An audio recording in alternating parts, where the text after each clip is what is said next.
विधानसभा के बाहर विपक्ष का हंगामा जारी। विपक्षी विधायकों ने बनाई शैडो असेंबली। भूदेश चौधरी को बनाया गया अध्यक्ष।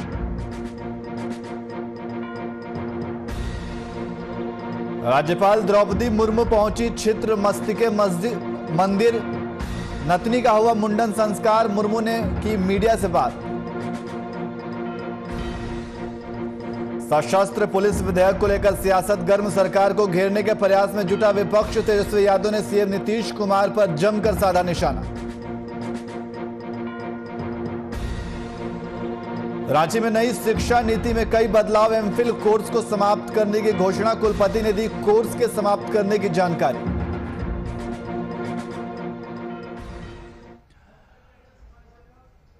नमस्कार, मैं नियाज खान और आप देख रहे हैं वीआईपी न्यूज। खबरों में आगे बढ़ेंगे, लेकिन इससे पहले इस वक्त पटना से बड़ी खबर आ रही है।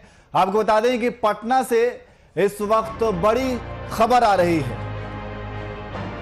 नेता प्रतिपक्ष तेजस्वी यादव का सरकार को अल्टीमेटम। पटना से इस वक्त की बड़ी खबर आपको बता रहे हैं, जहां नेता प्रतिपक्ष तेजस्वी यादव ने सरकार को अल्टीमेटम दिया है। विधानसभा की घटना पर सीएम मांगे माफी। विधानसभा की घटना पर सीएम को माफी मांगने को कहा है। दोषी अधिकारियों पर हो कड़ी कार्रवाई, तेजस्वी यादव ने कहा है। तो पटना से इस वक्त की बड़ी खबर आपको बता रहे हैं। कार्रवाई ना होने पर विपक्ष पूरे 5 साल करेगा सदन का बहिष्कार। तो तेजस्वी यादव का नीतीश सरकार को अल्टीमेटम। पटना से इस वक्त की बड़ी खबर आपको बता रहे हैं, जहां नेता प्रतिपक्ष तेजस्वी यादव का सरकार को अल्टीमेटम। विधानसभा की घटना पर सब सीएम माफी मांगे। तो तेजस्वी यादव का सरकार को अल्टीमेटम। विधानसभा की घटना पर सीएम माफी मांगे। दोषी अधिकारियों पर कड़ी कार्रवाई की जाए, तेजस्वी यादव ने कहा है। कार्रवाई ना होने पर विपक्ष पूरे 5 साल करेगा सदन का बहिष्कार।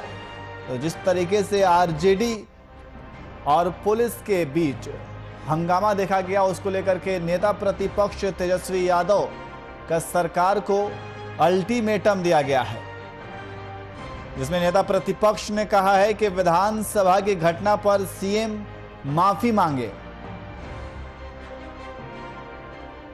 और इसी खबर पर अधिक जानकारी के लिए हमारे वरिष्ठ संवाददाता शशांक दुबे हमारे साथ फोन लाइन पे मौजूद हैं। शशांक, जिस तरीके से देखा जा रहा है कि लगातार राजनीति तेज होती जा रही है और अब नेता प्रतिपक्ष तेजस्वी यादव ने सरकार को अल्टीमेटम भी दे दिया है कि सीएम नीतीश कुमार माफी मांगे, नहीं तो 5 साल तक वो सदन का बहिष्कार करेंगे।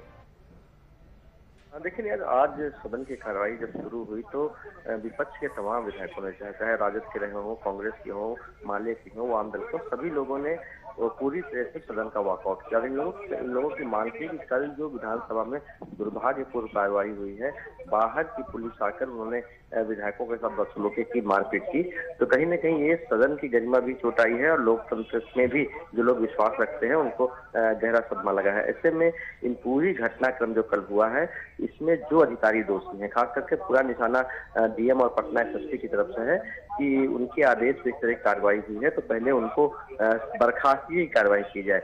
और दूसरी, मुख्यमंत्री नीतीश कुमार पूरे वाकये पर विपक्ष से माफी मांगे और बिहार की जनता से माफी मांगे, तभी इस सदन के अंदर विपक्ष कदम रखेगा।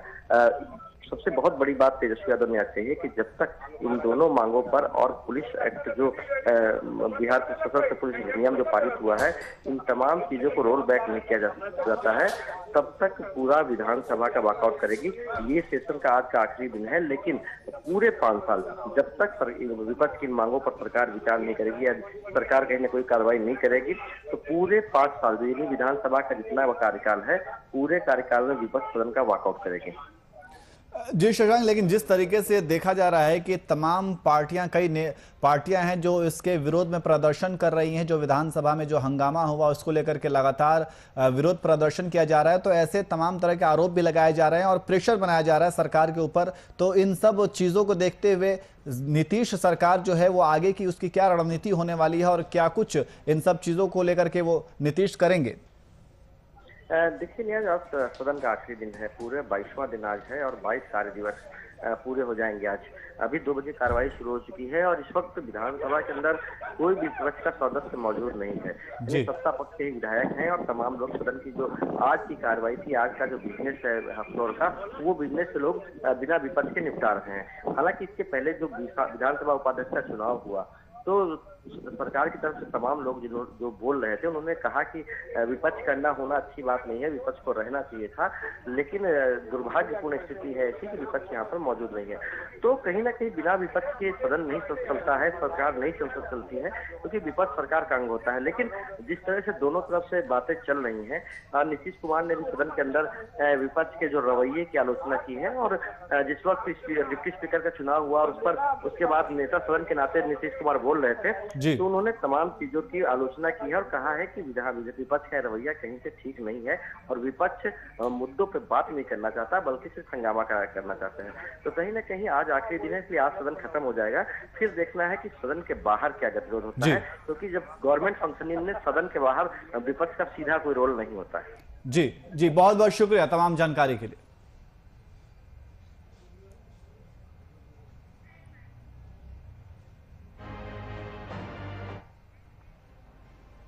वहीं बिहार विधानसभा में हुए हंगामे के दौरान विधायकों की पिटाई किए जाने के विरोध में विपक्षी दलों का प्रदर्शन जारी है। कांग्रेस, राजद और माले के तमाम विधायक आंखों पर काली पट्टी बांधकर सदन के बाहर सरकार के खिलाफ जमकर नारेबाजी किया। कांग्रेस की महिला विधायक भी आंखों पर काली पट्टी बांधे और हाथों में चूड़ी लिए हुए विधानसभा के बाहर प्रदर्शन किया। नीतीश सरकार पर तानाशाही का आरोप लगाते हुए विपक्ष के तमाम नेता ने लगातार सरकार के खिलाफ नारेबाजी की।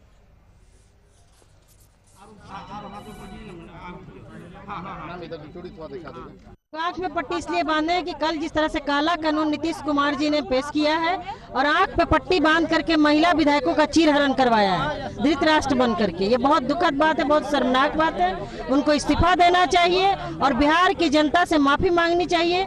बिहार की जनता ने हमें सदन में भेजा है अपने अधिकारों की रक्षा करने के लिए, हम उनके अधिकारों का हनन होते हुए नहीं देख सकते हैं, इसीलिए हम नीतीश कुमार को चूड़ी भेंट करना चाहते हैं।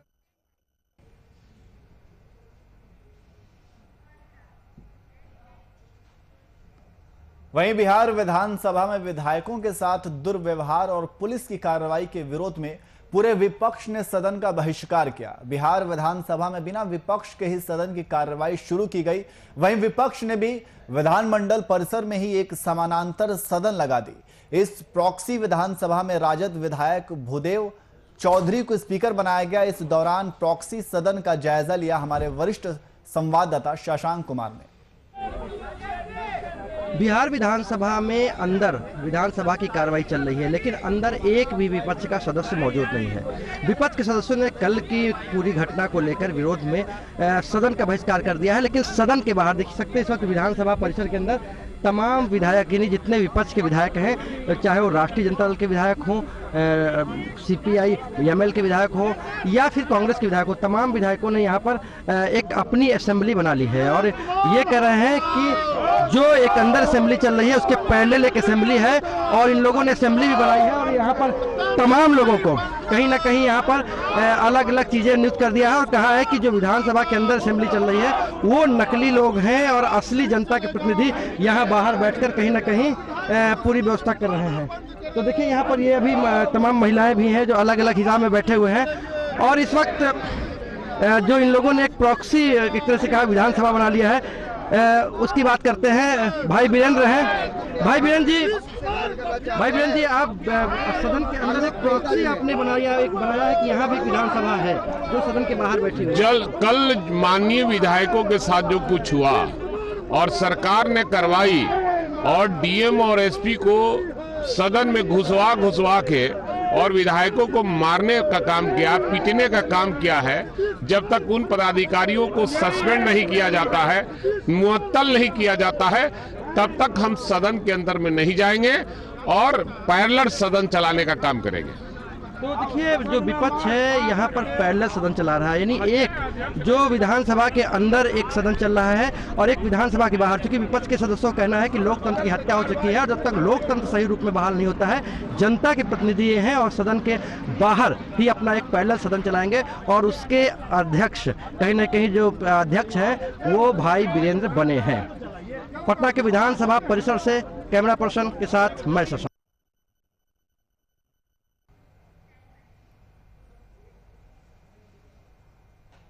वहीं झारखंड की राज्यपाल द्रौपदी मुर्मू पूजा अर्चना के लिए रजरप्पा स्थित मां छिन्नमस्तिके मंदिर पहुंची। राज्यपाल अपनी बेटी, दामाद और नतनी के साथ पहुंची। वहीं मौके पर राज्यपाल द्रौपदी मुर्मू की नतनी का मुंडन संस्कार भी किया गया। इस दौरान राज्यपाल ने मीडिया से बातचीत भी की।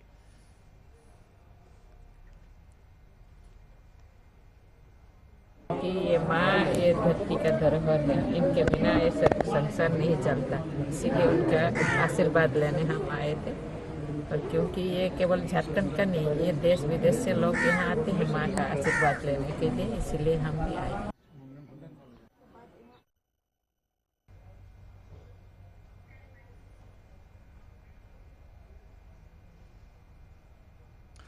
वहीं बिहार सशस्त्र पुलिस विधेयक को लेकर विपक्ष सदन से लेकर सड़क तक सरकार को घेरने का प्रयास कर रहा है।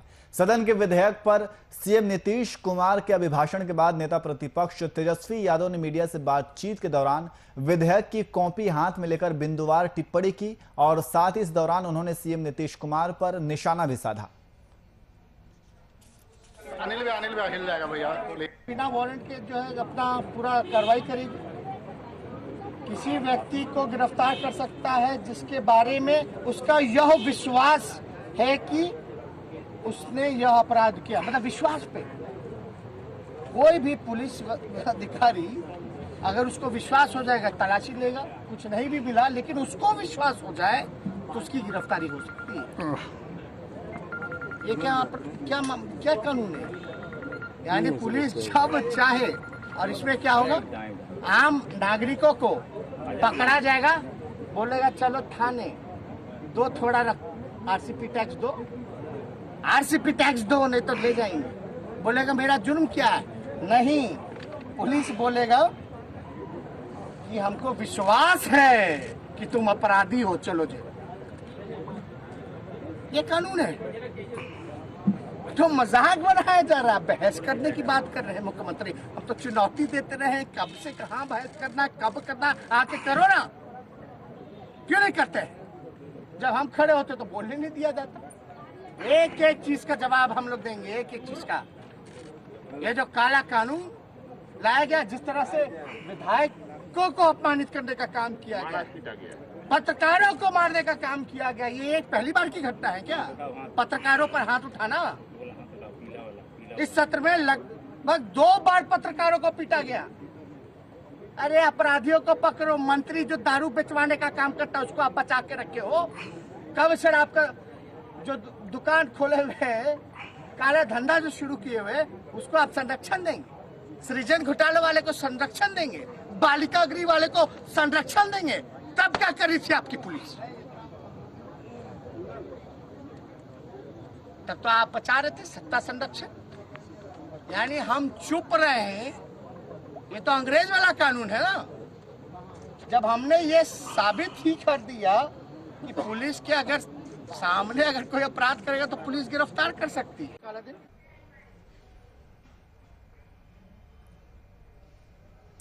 वहीं मुख्यमंत्री के काफिले पर हुए हमले मामले पर आज रांची सिविल कोर्ट में सुनवाई की गई, जहां भाजयुमो नेता शशांक राज और अमृत रमन को कोर्ट की ओर से बड़ी राहत मिली है। आपको बता दें कि एजेसी ए.के. मिश्रा की कोर्ट ने शशांक राज और अमृत रमन को जमानत दे दी है। वहीं मामले के मुख्य आरोपी भैरव सिंह की जमानत को खारिज कर दिया है, जिसके बाद राहत के लिए मुख्य आरोपी भैरव सिंह को हाईकोर्ट का दरवाजा खटखटाना होगा। इस मामले में अब तक लगभग 3 लोगों को जमानत मिल चुकी है। बता दें कि 4 जनवरी को मुख्यमंत्री के काफिले पर हमला हुआ था, जिसके बाद पुलिस के दबिश के बीच भैरव सिंह और शशांक राज ने खुद को कोर्ट के समक्ष सरेंडर किया था।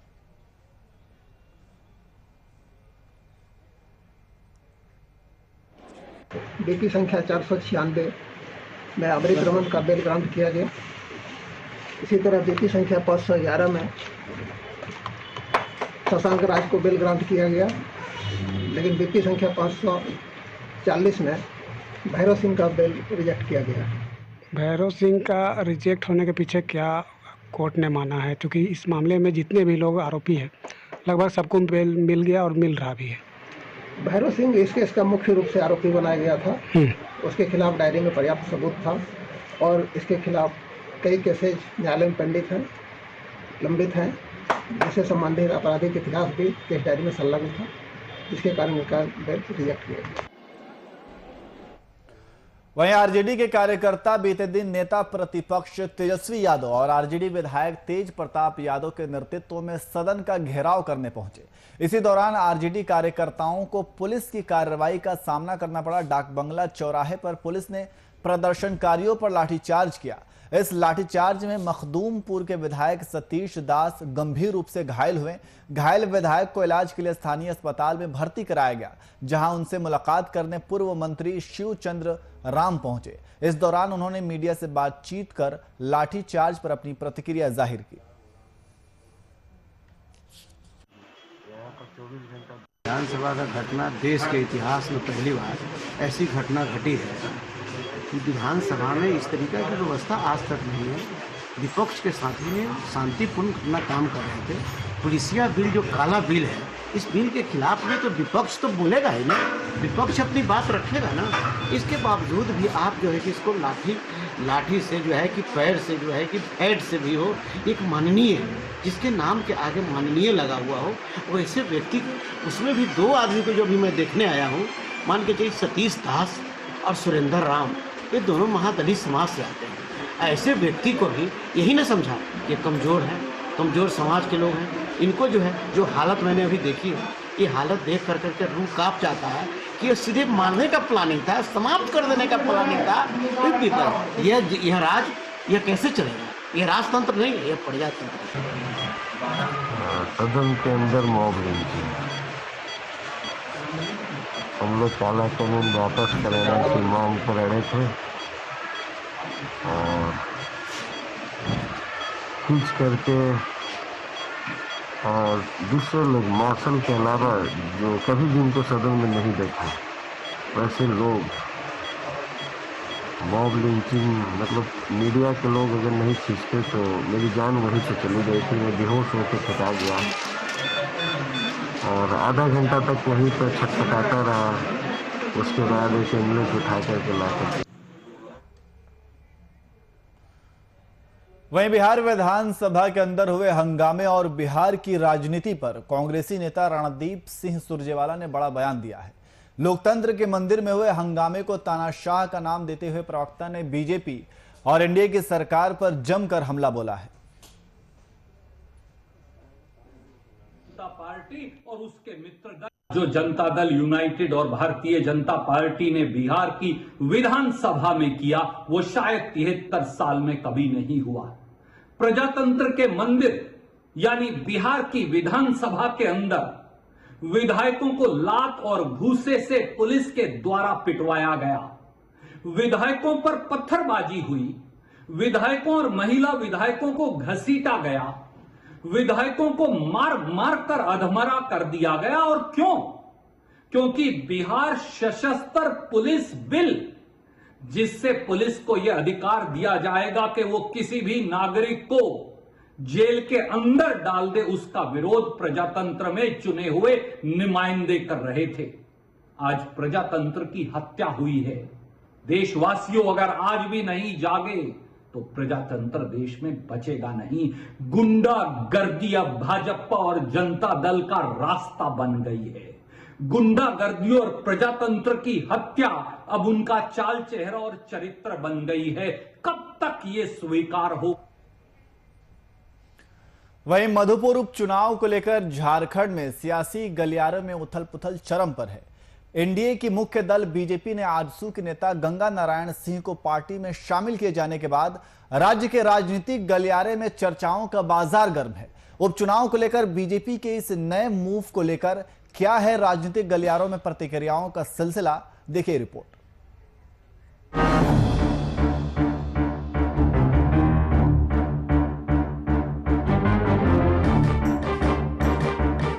बीजेपी ने मधुपुर उपचुनाव को लेकर राज्य के गलियारों में कंफ्यूजन की स्थिति खड़ी कर दी है। आजसू के पूर्व नेता गंगा नारायण यादव को पार्टी में शामिल करवाने के बाद उपचुनाव में कैंडिडेट उतारे जाने के मुद्दे को चर्चा का विषय बना दिया है।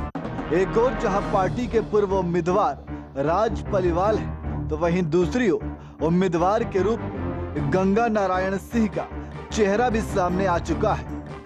हालांकि पूर्व आजसू नेता को पार्टी में शामिल किए जाने के बाद भी अब तक पार्टी के उम्मीदवार की घोषणा नहीं की है। वहीं चर्चा पर गौर करें तो गंगा नारायण सिंह का उम्मीदवार बनाया जाना तय माना जा रहा है। वैसे उम्मीदवार चाहे जो भी हो, लेकिन बीजेपी की इन गतिविधियों ने सत्ता पक्ष में घटक दल कांग्रेस को हमला करने का मौका दे दिया है। कांग्रेस गंगा नारायण सिंह के बीजेपी में शामिल होने के बाद मधुपुर उपचुनाव में उतारे जाने को उधार के खिलाड़ी के सहारे चुनाव जीतने का सपना बुनने की बात कही। भारतीय जनता पार्टी के पास तो ना ही संगठन है, ना ही कोई लोग हैं, जिसकी वजह से अपने उम्मीदवार जो पिछले उनके थे भारतीय जनता पार्टी को, उसको छोड़ करके ये दूसरे से बोरो प्लेयर लिया। वैसे भी इनकी बोरो प्लेयर लेकर के मैच खेलने की आदत है। जैसे बाबूलाल मरांडी को इन्होंने विधायक दल का नेता, अपना विधायक दल का नेता पार्टी का बना रखा है, वो भी बोरो प्लेयर है। उसी तरह से वहाँ पे जो अभी इलेक्शन होने वाला है, तो ये भारतीय जनता पार्टी के पास कोई कैंडिडेट नहीं, तो उन्होंने आसू से कैंडिडेट लिया है और आसू के कैंडिडेट को वो लड़ाएंगे। तो ये सब सारी चीज़ें, ना उनके पास संगठन है, ना लोग हैं, ना कार्यकर्ता बचे हैं। ऐसे में जो जेएमएम गठबंधन का, कांग्रेस का जो उम्मीदवार होगा गठबंधन का, वो 50,000 से ज़्यादा वोटों से जीतेगा, ये एकदम निश्चित है। बीते दिनों तक राजनीति खेमे में इस बात की चर्चा थी कि बीजेपी एक बार फिर से अपने पूर्व उम्मीदवार राज पलिवाल पर दांव लगाएगी, लेकिन मौजूदा समय में वे समीकरण में पूरी तरह फिट नहीं बैठ रहे हैं। राज पलिवाल को बीते विधानसभा चुनाव में जेएमएम नेता हाजी हुसैन अंसारी से शिकस्त का सामना करना पड़ा था, जिसे देखते हुए बीजेपी इस उपचुनाव में किसी भी तरह का रिस्क नहीं लेना चाह रही है। जिसके बाद ज्यादा उम्मीद है कि बीजेपी इस बार मैदान में नए चेहरे को उतारेगी। बोरो प्लेयर के मुद्दे पर कांग्रेस द्वारा टिप्पणी किए जाने पर बीजेपी ने पलटवार करते हुए इसे हास्यास्पद बताया है। साथ ही बीजेपी ने कांग्रेस के अध्यक्ष नहीं मिल पाने की बात को उछाला। देखिए, कांग्रेस जब बोरो प्लेयर का आरोप लगाती है तो उससे हास्यास्पद बात कुछ नहीं हो सकता।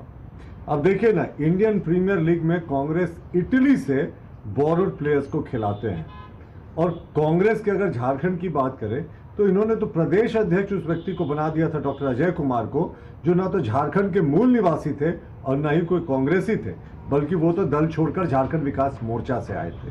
तो बोरोड प्लेयर्स की अगर कांग्रेस बात करे तो इससे हास्यास्पद बात कोई नहीं हो सकती।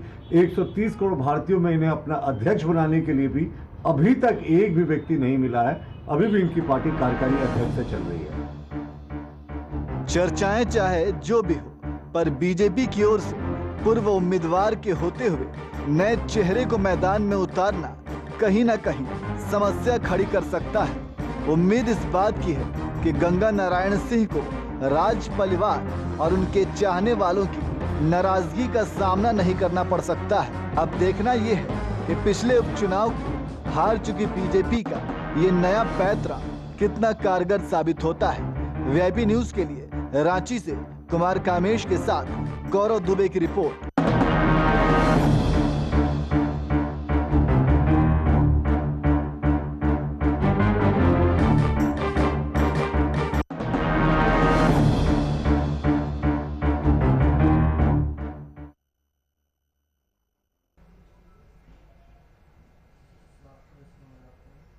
वही नई शिक्षा नीति के तहत देश में एमफिल कोर्स को समाप्त करने की घोषणा की गई है। 2022 से लागू किए जाने वाले शिक्षा नीति के बाद एमफिल कोर्स समाप्त किया जाएगा। इस बात को ध्यान में रखते हुए रांची विश्वविद्यालय में एमफिल के लिए नामांकन नहीं लिया जा रहा।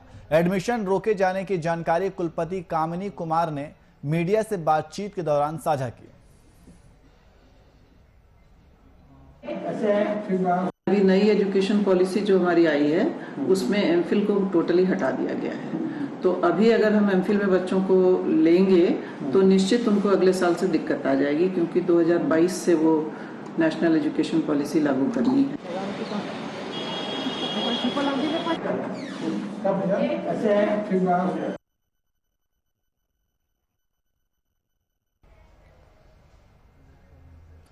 वहीं सरकार द्वारा मानवाधिकार हनन के खिलाफ जन अधिकार छात्र परिषद के द्वारा एक दिवसीय संगोष्ठी का आयोजन किया गया। शहीद भगत सिंह के शहादत दिवस के मौके पर देश में बढ़ रही बेरोजगारी, शिक्षा के गिरते स्तर और मौजूदा संगोष्ठी को जन अधिकार पार्टी के राष्ट्रीय अध्यक्ष पप्पू यादव ने संबोधित किया। साथ ही राजद के विधानसभा घेराव के दौरान हुई हिंसा को लेकर पूर्व सांसद ने राजद और तेजस्वी तेज प्रताप पर निशाना साधा।